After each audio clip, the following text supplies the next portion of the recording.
So it's been announced by our Prime Minister that Lockdown 3.0 begins next week, December 2nd, with a stricter three-tier system across UK, meaning millions of Brits will not be able to mix with their families until Easter, except for a short reprieve over the Christmas holidays. And the Tories, the MPs, are already fighting back this. They formed something called the COVID Recovery Group, which is 70 of them, and they've demanded that the Prime Minister prove that these measures save more lives than they cost. Let me repeat that. They want to see clear demonstration that these measures save more lives than they cost. And I'm so glad that they are actually making that statement, because we've been talking about this for months and months and months.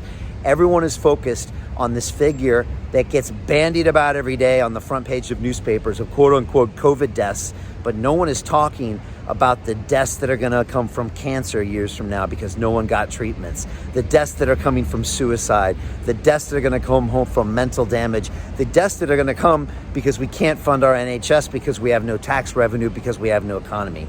And so this group of Tory MPs are finally smartening up and saying, well, wait a second, prove these measures save more lives than they cost. They also went on to write further and said that the current new draconian three-tier system infringes upon people's health and well-being with drastic costs, drastic economic costs to both health and well-being. So again, they are finally realizing that this is not just about quantifying a death number. It's really looking about the massive economic costs that we're racking up. And here at London Real, we've been having these conversations for months and months and months, almost a year. We've been having conversations like this that were banned on social media platforms, banned even by our regulator here in the UK, Ofcom. Real talk from Nobel Prize winners that have asked these same questions. I had a conversation last week with the Harvard medical doctor, Martin Kulldorff, one of the authors of the Great Barrington Declaration, that talked about this concept called focus protection. It's not rocket science. He said, you are 1,000 times more vulnerable to this disease if you're in your 80s than if you're 8 years old. 1,000 times. He said, we never see that in science, Brian. He said, so by definition, we need to treat everyone differently. He said, we could simply solve this right now and get everyone under 60 who is healthy, or who doesn't have diabetes, heart disease, or any underlying ailment back to work right now. He said, mass testing doesn't make sense because testing asymptomatic people is ridiculous.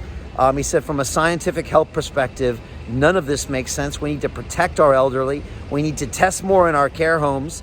And we need to protect those with comorbidities. But other than that, we should get everyone back to work. This is what the science says. And yet, over and over again, we see our politicians ignore the science for their own agenda, which makes no sense and doesn't have anything to do with you or me, the taxpayer, the small business owner, the employee, the unemployed person suffering mental health, physical health problems, and it's frustrating. We have a total lack of leadership.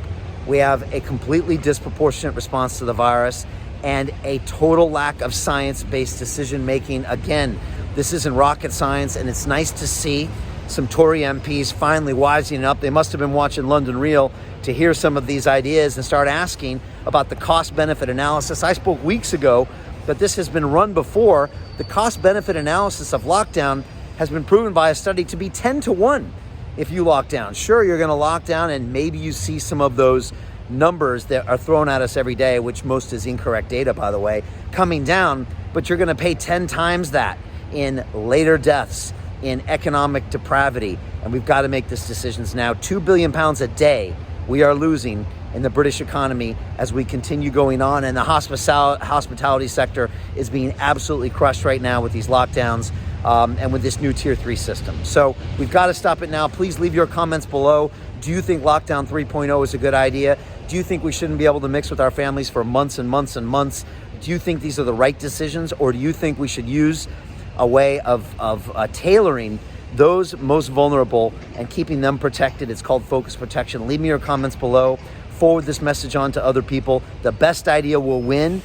Let's keep talking about this. We are getting closer. People are listening, but we've got to push this through, and we've got to do it now.